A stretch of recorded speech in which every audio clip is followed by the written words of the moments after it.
Screen पे एक tweet देख रहे हैं। स्पुतनिक इंडिया जो कि एक रशियन मीडिया है, उन्होंने इसे ट्वीट किया है और भारत का सबसे नजदीकी सहयोगी बताया है इंडियन एयरफोर्स को, इंडियन नेवी को और इंडियन आर्मी को। भारत और रूस के बीच में किस तरीके के संबंध है ये किसी से छिपा हुआ नहीं है, लेकिन अभी रूस ने भारत को एक ऐसा ऑफर दे दिया है जिस ऑफर को सुनकर चाइना के लिए परेशानी खड़ी होने वाली है और चाइना को टेंशन होगा। पाकिस्तान को तो छोड़ दीजिए, पाकिस्तान का जो लेवल है वो पता चल चुका है इस लड़ाई में। चाइना ये एक बहुत ही ज्यादा बड़ा टेंशन दे रहा था, लेकिन क्या भारत अब उसकी भी काट ढूंढ रहा है और इसमें भारत की मदद रूस तो कर ही रहा है। भारत का एक और देश जापान, वो भी कुछ ऐसी हरकत कर रहा है जो चाइना को बिल्कुल भी पसंद नहीं आने वाला है और चाइना के लिए बड़ा संकट खड़ा करने वाला है। जियोपॉलिटिक्स में बहुत कुछ चल रहा है।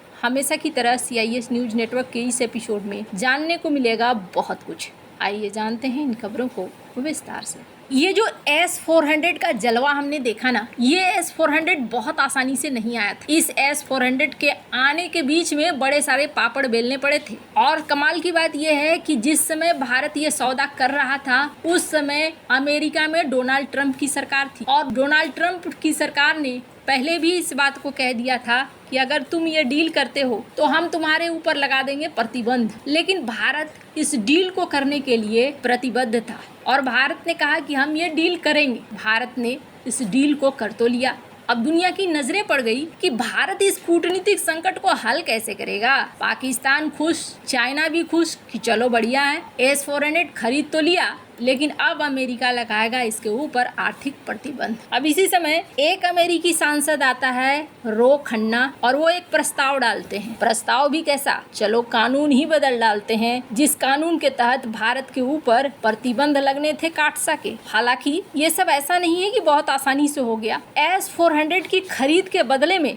कहीं न कहीं भारत को अमेरिका के साथ एक डील करनी पड़ी। P-8I विमानों की डील करनी पड़ी और भी अपाचे हेलीकॉप्टर की डील करनी पड़ी। तो भारत ने यहाँ कूटनीतिक तरीके से साम दाम दंड भेद हर तरीके का इस्तेमाल किया और भारत ने यहाँ पर सफलता से ये डील कर लिया। आज की डेट में S-400 का जलवा सबने देखा। S-400 के जलवे को देखते हुए सबको समझ में भी आ गया। दूसरी बात, आप देखेंगे कई सारी पश्चिमी मीडिया ये खबर देती है कि राफेल गिर गया, राफेल को मार गिराया गया। ये सारा कुछ एक हिस्सा होता है हथियार बेचने का। अगर राफेल को कमजोर न दिखाएंगे तो भारत तो 114 फाइटर जेट की डील करने वाला है, वो डील भी संभवतः फ्रांस को न चला जाए। तो बहुत सारी चीजें हैं जो भारत की तरफ से कहा जा रहा है, उसी पर यकीन कीजिए। अगर भारत कहता है कि हाँ हमें इतना नुकसान हुआ है तो ही नुकसान हुआ है, लेकिन भारत ने साफ साफ कहा है कि हमारे सारे फाइटर जेट और हमारे पायलट सुरक्षित वापस लौट आए हैं। लेकिन S-400 की चर्चा खूब हुई। अब इस S-400 के चर्चा के बीच में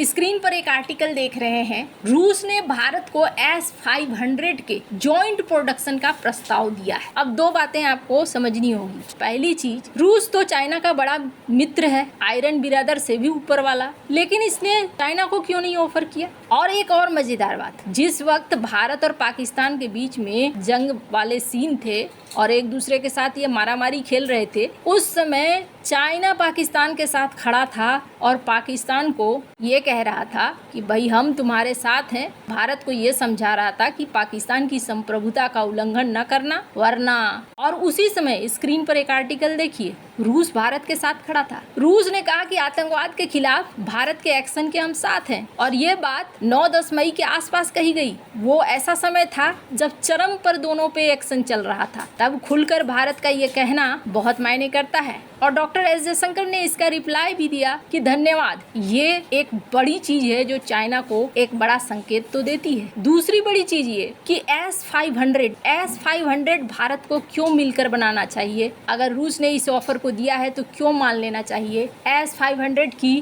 शक्तियों को सुनेंगे आप तो आपको यही लगेगा कि आने वाला युद्ध तो ऐसा ही होने वाला है और उस युद्ध को जीतने के लिए हमारे पास ऐसे ही हथियार होने चाहिए।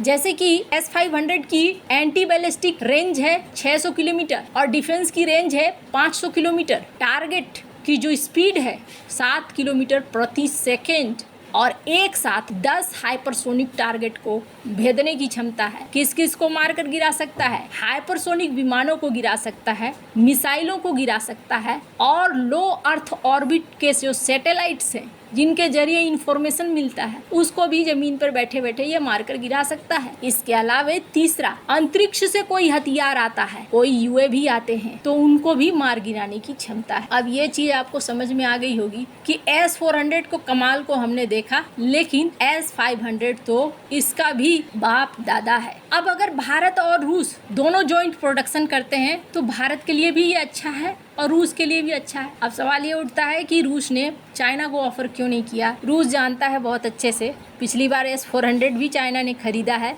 लेकिन कहा जाता है कि S-400 तो है लेकिन उसकी रेंज कम है, क्योंकि रूस ने चाइना को जो एडवांस वर्जन है S-400 का वो नहीं दिया है। चाइना ने इसे खरीदा रिवर्स इंजीनियरिंग करने के लिए, ताकि उसकी कॉपी करके नए माल बना सके और उस नए माल को बेच सके। तो रूस यहाँ एक ऐसे भरोसेमंद साथी को चाहता है जो मुसीबत के वक्त उसके काम आए और उसके साथ हेरा फेरी ना करे। खैर, अब जहाँ भारत को अगर ये ऑफर मिला है तो भारत के लिए बहुत बढ़िया बात है। पर एक और देश है जापान, जो चाइना के लिए बड़ा संकट ला रहा है। पहली बात, भारत पाकिस्तान के इस लड़ाई में ना चाइनीज हथियारों के भी पोल खुलने लगे थे, किसी तरीके से बेचारी की इज्जत बची। जापान अब वो कदम उठा रहा है कि ये जो बार बार साउथ चाइना सी और आसपास के अड़ोसियों पड़ोसियों को और आसपास के पड़ोसियों को धमकियां देता है चाइना, ये भूल जाएगा।